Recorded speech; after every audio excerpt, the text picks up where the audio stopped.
Hey guys, welcome back. It's me, Gimpy. I've got a little different style video for you today. This is going to be kind of a walkthrough of Fields of Fire. I'm not doing a full playthrough of it, but for people who are interested in the game and kind of want to get a taste of it, kind of see what it's about and see if it's something they'd be interested in, this is going to be a video for you guys. See the differences in the component quality possibly if you have the older version. Like, would you be interested in this version? What the general gist of the game comes with. I'm not going to do a complete unboxing. There's buttloads of those videos online. I'm sure you can find one somewhere. I just want to give you a gist of this is the game, this is generally how it's played, and this is how you win type deal, okay? And the, excuse me.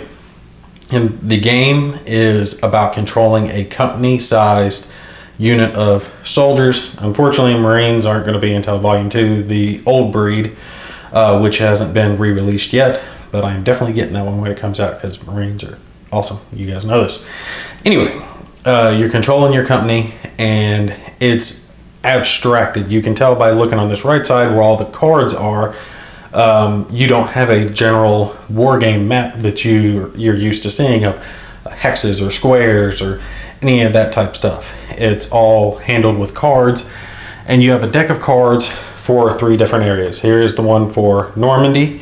You're going to have one also for Korea and another for Vietnam. Now this one comes with a full campaign for World War II and Vietnam and 2 full campaigns for Korea, and different units are going to come into effect for your opponent and for your guys depending on which campaign you play. Some of the later campaigns will have helicopters and air and different communications, which I think is really neat. Just depending on what time period you're playing in. And something that's really neat that just caught me about this is it's very big on using actual military terminology. Since I was in the military, this sits well with me. I understand what they're talking about when they use military terminology.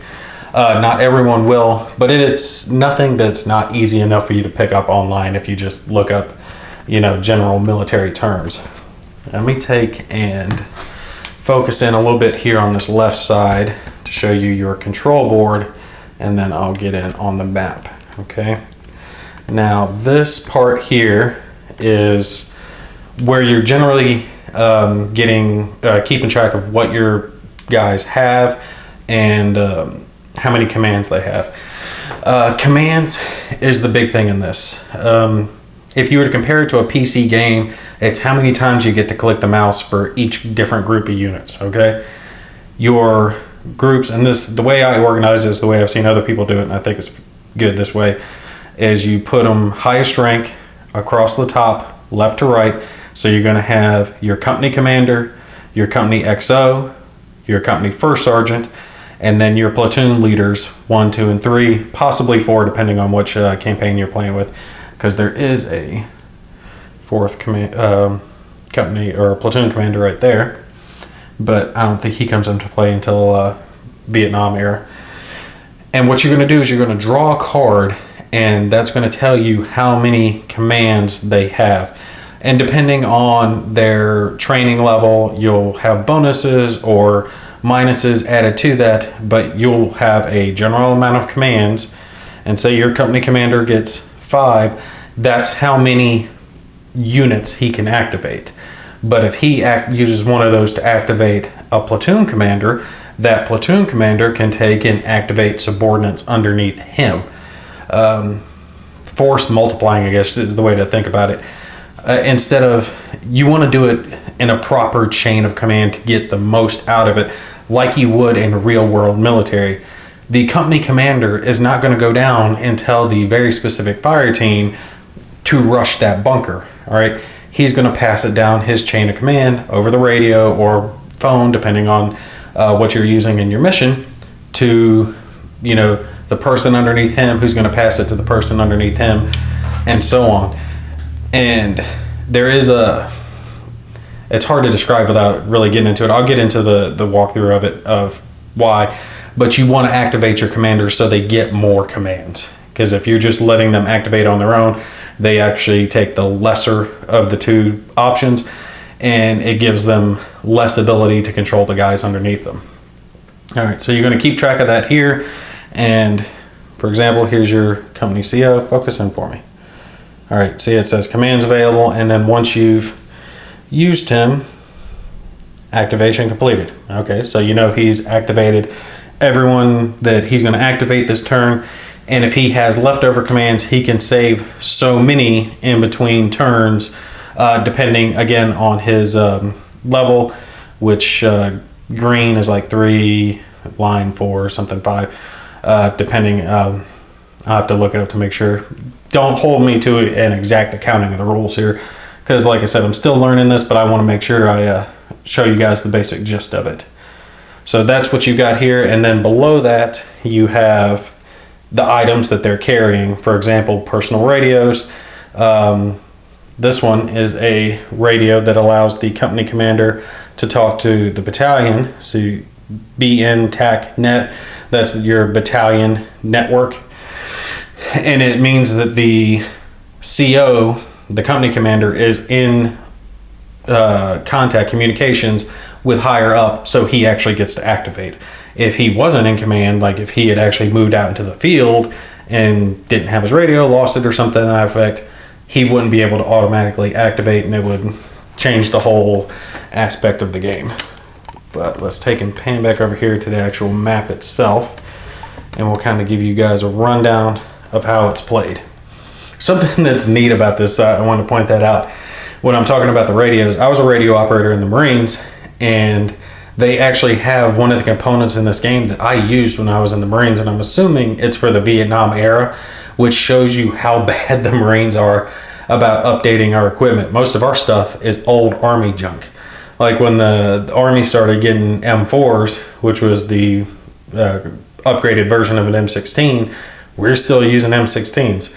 We don't get M4s until the Army gets something better, and then they pass it down to us. But anyway, I've got my guys set out down here. Let me zoom in and I'll show you. Here we go. This line down here of face down cards, this is called your staging area. So this is where your guys are going to start in between their missions. First platoon with its groups. So you're going to have 3 squads in each of your platoons. You're going to have your platoon commander. All right. And like this, he is issuing commands. He's not fighting. But if he's like this, he's considered a fire team. He can no longer issue commands to anyone underneath him because he's actually engaged in a fight. So that's something to keep track of. You don't want that happening to your commanders. You want your guys doing the fighting. Now your general line troops, the ones that are going to be fighting, are these guys here. You can see it's 1-1, 2-1, 3-1. That's first squad, first platoon, second squad, first platoon, so on. And you're going to have that on down the line, first, second, and third platoons. So you have a bunch of squads and all your platoons, and depending on your mission, you're going to have varying levels of weapon teams.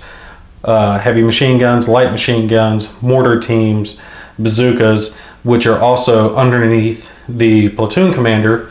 But again, these specialized teams can be ordered by a company commander, XO, first sergeant, but you want to try to use your chain of command as much as possible to make things run smoothly, just like you would in real world combat conditions.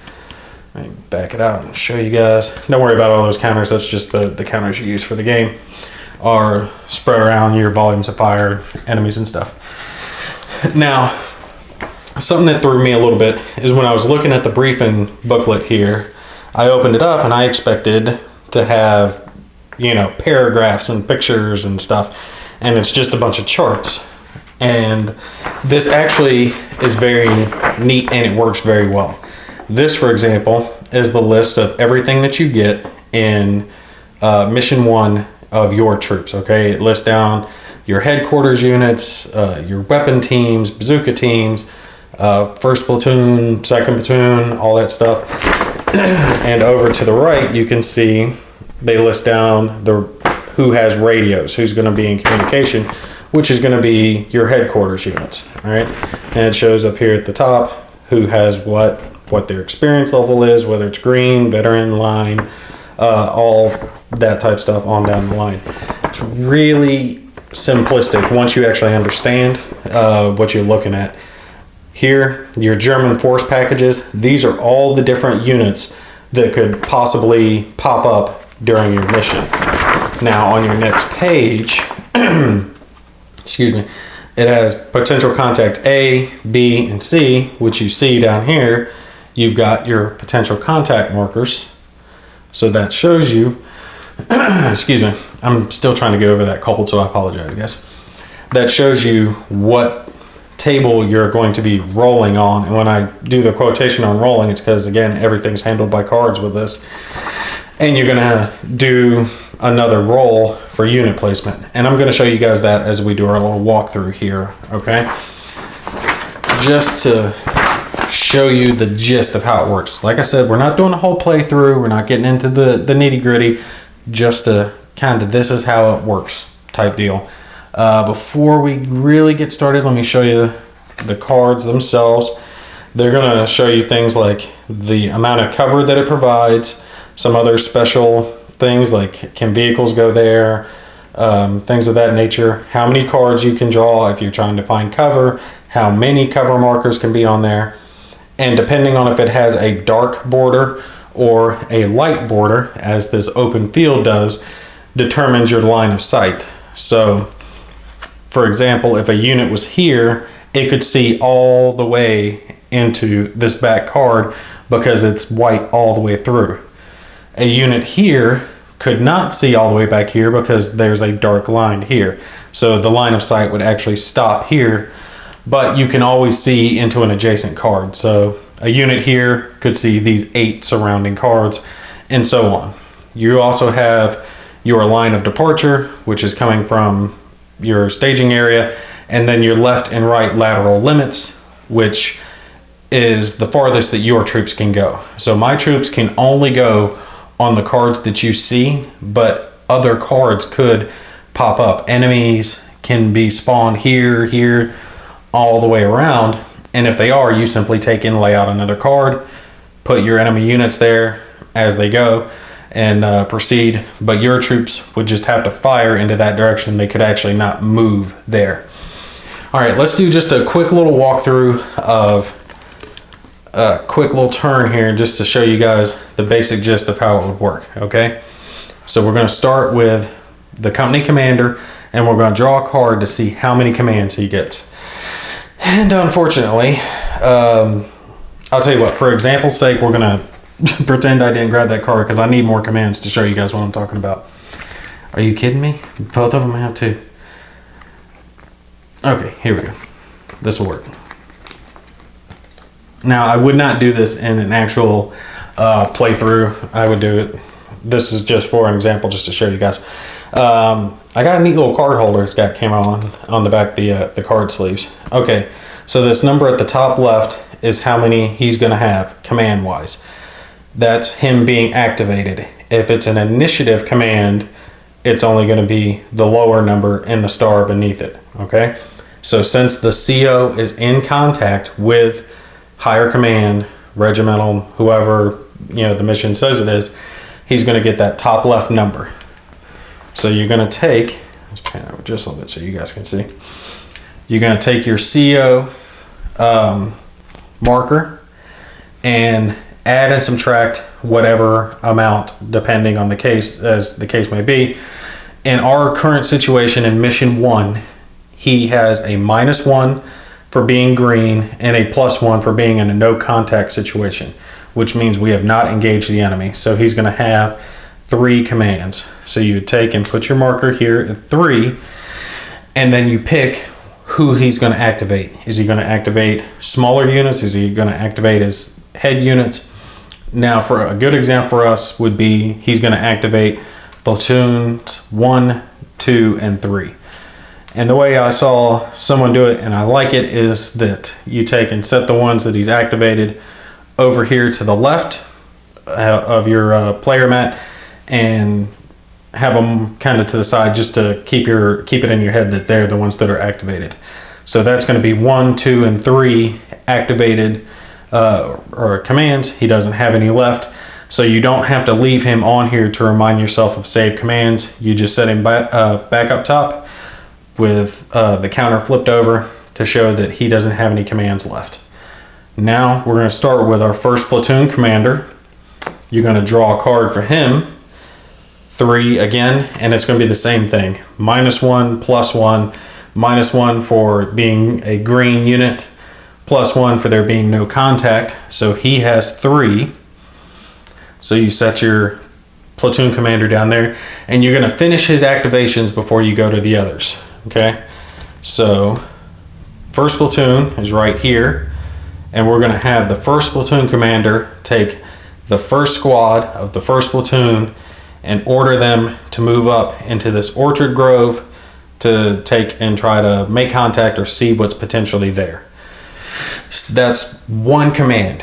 He could take and order some of the other guys to go up there, but we don't want to do that just yet. Okay, we want to take and scout and see what's ahead. So that used one command. We're going to take and flip his counter over on the 2 to show that he has 2 commands left, as shown right there. Now we're going to do the same thing with second and third platoon. This is a good draw, 5. So +1, -1. Again, he has 5. He's going to do the same thing, activating 1. And unfortunately, since he is green, he can't save 4. He can only save 3. So I'll tell you what, for giggles, we'll go ahead and move up the first squad of the second platoon and the machine gun team just to do it. Normally I wouldn't, but we'll just do it just to do it because we're not worrying about the game on this point. All right, same thing with third platoon, and it's all about these cards. You just keep drawing through the cards. You're drawing a card for everything. Now, unfortunately, he got a 1, so +1, -1. Comes down to a 1. However, if there was some type of negative modifier that would bring it down to 0 or under, he would still get a minimum of 1. So he has only 1 command. So we'll take and do the same thing, activate a unit to move forward there into the grove. Okay, so let me zoom in a little bit so you guys can see clear. You can see that's what we've done at this point. Camera's arguing with me. We've moved up all these guys. Now you have to take, I should have done this as I was going, but you put expose markers on them when they move. All right, that will go away at the end of this turn during your little cleanup phase. And something neat, just like the others, the back of the rulebook gives you a little turn summary. All right, so nothing too hard to keep track of.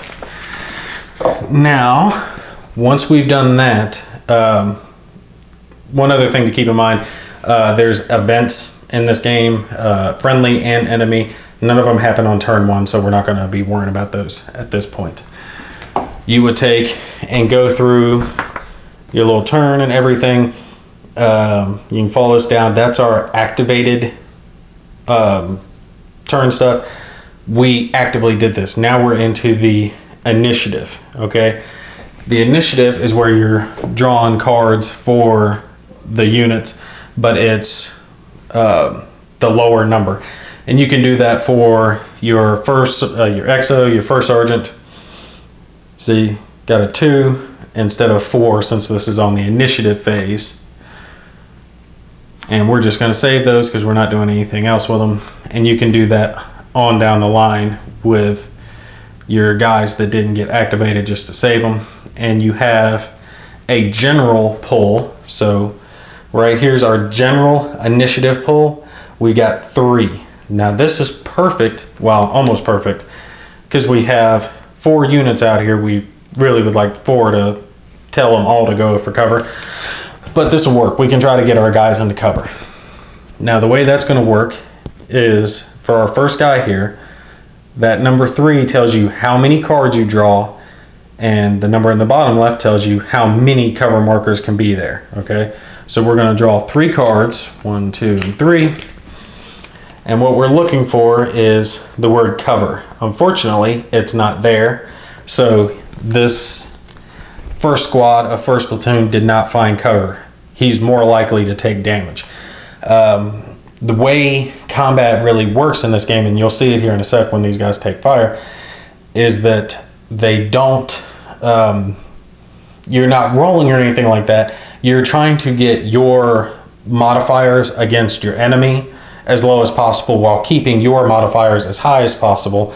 So when you draw a card, you're not drawing low and taking hits. You can draw versus a high modifier and get misses. You'll see it here in just a sec. All right, we're going to use one more of those for this guy trying to find cover, and you can draw 4. 1, 2, 3, and 4, and here we go. Perfect. We got a cover marker there where it says cover, which means we can put him into cover. So we take and put our cover marker, which adds a +1, which will help negate some of the possible fire he can take. And we're going to do the same thing with our guy at the third place. He draws 3, 1, 2, 3, and unfortunately no cover. That is not good for me. None of my guys were finding cover. So at this point, we're done with our orders. So it goes to the enemy with their orders. All right. And the neat part is if it's a defensive mission, the enemies go sooner. If it's an offensive mission, the enemies go later. But at the point that we're at now, we're at the reveal potential contact markers. And let me show you the card here, because one of the things that threw me a little bit at first is some of the information you need is in the mission book. Some of the information you need is on the player aid charts, and some of the information you need is on these cards. And I think they tried to put the information that you will probably need more often when you're first playing the game, but then after you've played it for a while, on the cards, and then the rest of it that you're more than likely not going to be able to memorize and have to look at more often than not on the player aids. But anyway, depending on your type of cover or contact and what level your contact is, depends on how many cards you have to draw. So we've got 3 here, which you're going to do randomly. So we have to draw 4 cards to determine, because we're at a no contact. All right. And what you're looking for is the word contact. Now, the way to randomize anything in this game is to draw a card. And since we have 3, focus in for me there. See right there, number 3, 2. So 1, 2, 3, it's telling us to go with this one first. And you can do that with everything. After we get done with this one, to randomize these outer 2, you would draw a card and look at the number 2. And you can do that all the way 2 through 12. So it's interesting on how it does it. It's card-based dice in effect. All right, now when you're drawing for your enemy, you're drawing on a 10. So we're gonna draw this, and let me pull up the briefing booklet so I can show you where this is coming from, because it took me a little bit to figure all this out. This is why, part of the reason I wanted to show you, all right? Because one of the videos I watched didn't show all that. And I love these card sleeves, but they got that little thing covering my 10. All right, see 10 says 9. We're on potential contact C. So we're gonna look here at 9, LMG nest, all right? Now, when you flip one page back, LMG nest is number 7, and it tells you, yes, you place a volume of fire. No, the unit is not spotted. It's going to possibly be on the same card, depending on what we get for placement, and it's just a single LMG team under foxholes. On the following page, page number 2, it right up here at the top left under mission details, it tells you the experience level of the enemy and what cover marker they get if this doesn't tell you anything about their cover. So since this says foxholes, that's what they're going to get. Otherwise, they would get trenches. Okay? Sorry, I bumped the camera. I apologize. See, part of the reason I wanted to go over all this is one of the other videos that I'd seen on it, he was explaining the things, but he wasn't explaining where he was getting the numbers. So that's what I wanted you guys to see. All right, so we got an LMG team. Let me find the LMG marker. Where is it? It is, here we go, LMG. Now we're going to take and draw again to see where he goes. And we're drawing on a 10, which this 10 is 1 all the way across. And a 1 under here, where it says unit placement, is per package table placement, which, if you remember, said on the same card. So we take and we set our, yeah, we were on this guy here, and since they're on the same card, they are going to be seen. And it does place a volume of fire, which for these guys is automatic. For our guys, you place that there at the top left. Now hold on, let me look up something here real quick. Okay, sorry about that. I just wanted to check to make sure something real quick. Actually, when you have a enemy unit that spawns on the same unit as your guys, the volume of fire he is putting towards you will go on the bottom left, and the volume of fire you're putting towards him will go on the top left. Now, this is the point at which I need to touch on volume of fire so you'll understand what I'm talking about. This is basically your modifiers that say how much damage and firepower you're throwing at the enemy. There are more than just these, but these are your basic types, okay? You've got all pinned, small arms, automatic weapons, and heavy weapons, okay?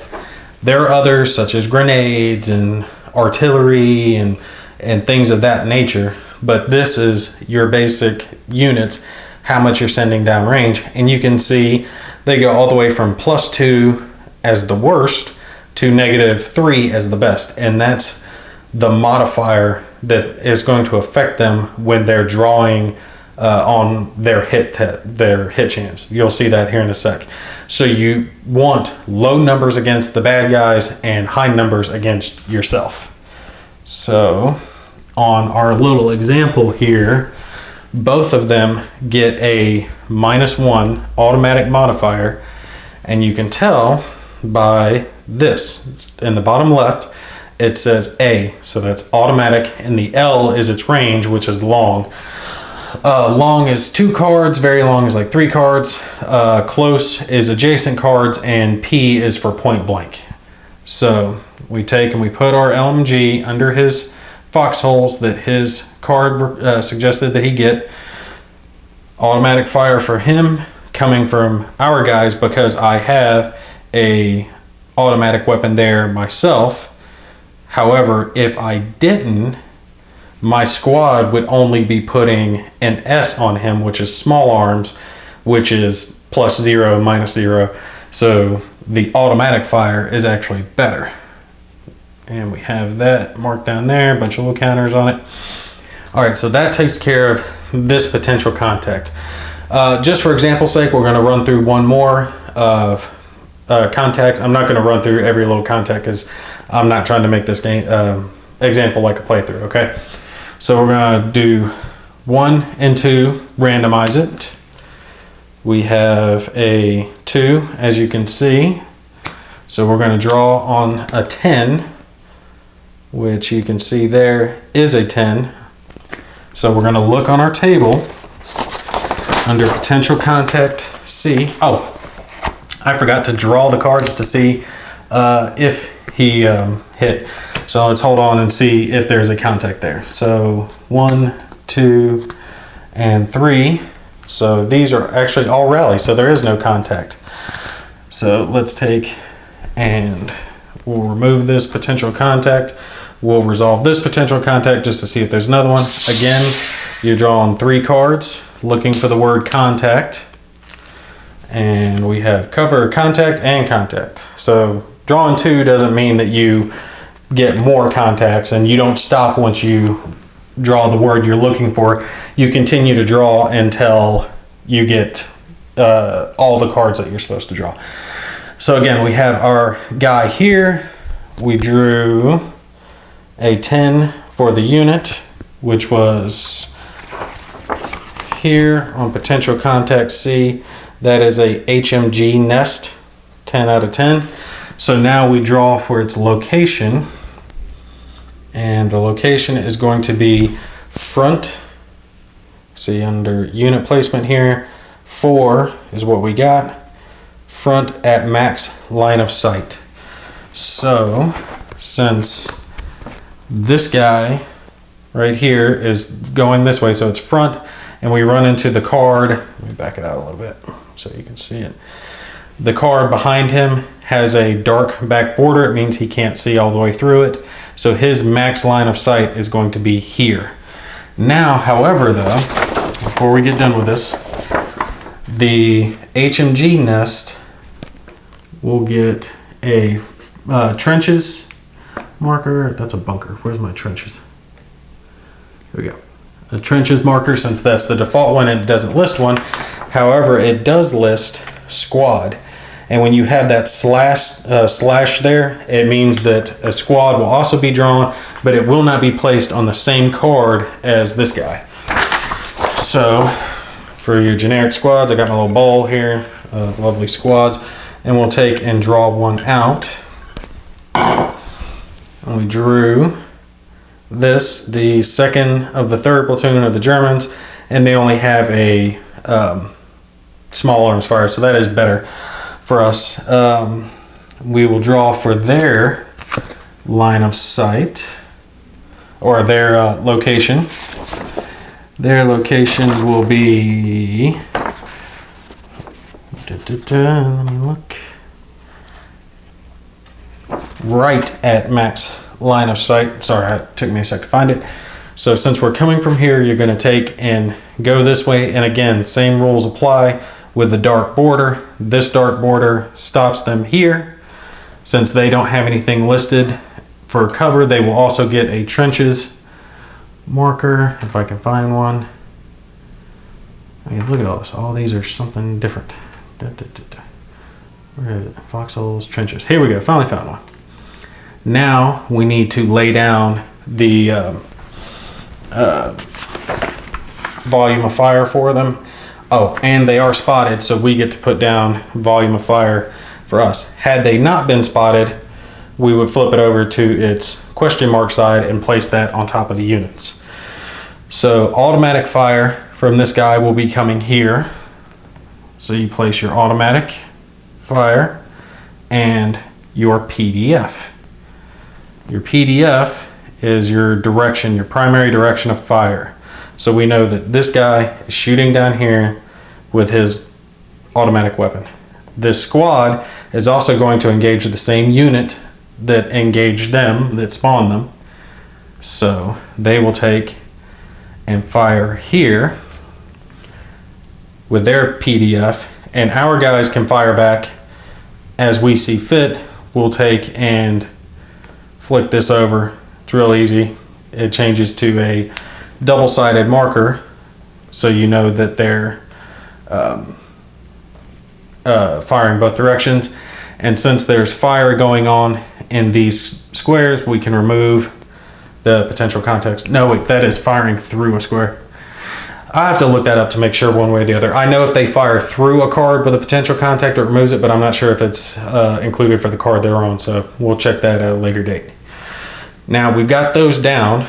Our guys firing back. Our guys have small arms fire, so it'll place a small arms marker here. And we have one unit over here that's not engaged, and these guys are spotted, so they will automatically engage the German units with their own PDF, at which point you will place a volume of fire marker for them as well. And we see that this squad has an S, so they are small arms. That is the basic gist. I'm not, yeah, this one didn't have contact anyway, that's why we didn't worry about it. That's the basic gist of spawning your enemy. Now, when you get back around to the next turn, if an enemy's dead or you want to focus fire on someone else, you can take and order your units to shift fire to a different card, but they will not automatically stop shooting at a card. You have to order them to cease fire or things of that nature. Your normal guys, your small arms fire and most machine guns that you have don't have ammunition limits Some do. Some of the German machine guns will have ammunition limits. That's going to be in your mission details, and it will also tell you how much ammo they have if it is limited.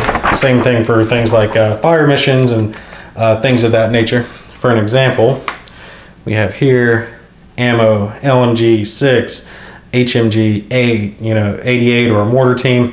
It lists down their ammo, and there are counters that you can take and put on the board to represent the amount of ammo that your and their units have, or you can mark it down in the what's that thing called, the roster, which you have right here. All right, and it is double-sided, as you can see, so you can mark down ammo and all that good stuff. It's even got the numbers right here on the right for you to keep track of it. So a neat thing right here for you guys to keep track of. Now, once you've hit this point, you would resolve combat. So I'm just going to show you a quick resolving combat and try to kind of wrap this up because I've run a little longer than I anticipated. So we'll take and just do it for a couple of units so you can kind of see how it would work. You start with your German units. We have small arms fire going here against these guys, okay? But it's +0, -0, so there's no massive fire hitting them, no real big benefit. And they have a natural defense of 2, which you can see in the top left of the card, +2 for their trench modifier. So they're drawing against a 4, at which you're going to look on your card here on the left side. If you look, +4 is a miss. Then you can possibly have pin results and then again hit results. All right, and that's how you're going to do it. Had they been hit, you would draw another card and you would look here at the hit effect, and it would tell you what would happen to them. I'm not going to get into all the different letters. It's listed down in the chart, so you guys can check that out. But it's going to do everything between break them down into fire teams, wound someone, turn them into a casualty, turn them into a litter team. They call it limited action teams, but it's guys being hurt and changed from what they were. So they might no longer have the ability to combine their firepower and fire at as long a range. They might get reduced, and then they get reduced to casualties, and it makes them worse down to dead. All right, if you get what I'm saying. So that was for that guy. Normally we do the rest of the Germans, but I'm just going to do the fire that's going against me so you can see how it would work. I've got my squad here, and there's a +1 on the card, so that's my only positive, and then I have a -2 for the exposed and a -1 for the automatic. So that gives me a grand total of -2. So I'm drawing on a -2 on this first squad of the first platoon. So we would take and look here. A -2 is a hit. All right, unfortunately, if I could have got it 1 higher, I just would have been pinned. And if I had been pinned, it would have changed the volume of fire they were having. See, it's small arms now, but if they get pinned, you flip it over and it's +2. Yeah, you're shooting at them, but you're not really doing a whole lot of damage to them, you see? So since they took a hit, you would draw a card that says reshuffle, and you'd reshuffle your deck. You draw a card and you tell what the hit is, and then you're going to look and see what type it is, and it's going to depend on their having a brain fart training level, veteran, line, or green, depending on what damage they take. The squads themselves are line, so it'd be PL, and I don't remember what that is off the top of my head. I'm trying to see if I have a card that shows me real quick, or a chart, because I want to show you guys that. And of course I don't, so I'm going to have to take and find it in my player aids. If I can't find it here in just a sec, I won't worry about it. Let's see. Abbreviations. Nope, it's not that. Not that. Where is the... I want to show you guys because I want you to be able to see where you get it. Oh, cool. There is a chart that lists down all your force packages, so you don't have to keep your page open to your booklet to your mission briefing to keep track of what's going on with that. It's probably this big one. Experience, activity levels, commands, range, infantry combat, your modifiers, visibility. I cannot find it. I swear it's got to be around here somewhere, but I'll find it here in a sec. Hold on, I'm gonna look. I gotta show you guys. All right, sorry about that. I had to take a quick look because I don't have the entire rulebook memorized just yet, and I swear they gotta have it somewhere, but I couldn't find it, so I pulled it up in the rulebook to remind me of what the letters represent, like C for casualty, P for paralyzed team, L for litter team, F for fire team, A for assault team. Now, when this says PL, that means 2 steps are changed. So my 3-step unit, 1 is changed to paralyzed, 1 is changed to a litter team, and the remaining 1 becomes a fire team. So let me pick those up and show you guys. That is what my first squad or the first platoon became, and you can see the 2 on the left do not have the ability to fire, move, or do any of that good stuff. They need to be reconstituted into a different thing. They could be reconstituted into a fire team, but they can't be reconstituted back into the squad that they were.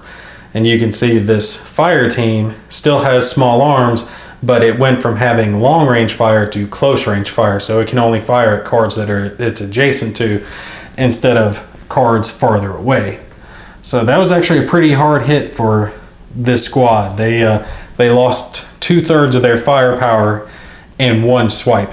Now, I'm not playing to the best of my abilities. I wouldn't have pushed a few things the way that I did. This actually just happened. I wouldn't push up machine gun. Anyway, that's the basic gist of how combat is handled. There are some more specifics when you get into grenades and mortars and artillery fire, but I'm already getting long in the tooth on this video as it is, and I didn't want it to be too long. I just wanted it to be a taste of the game so you guys could kind of get a gist of it.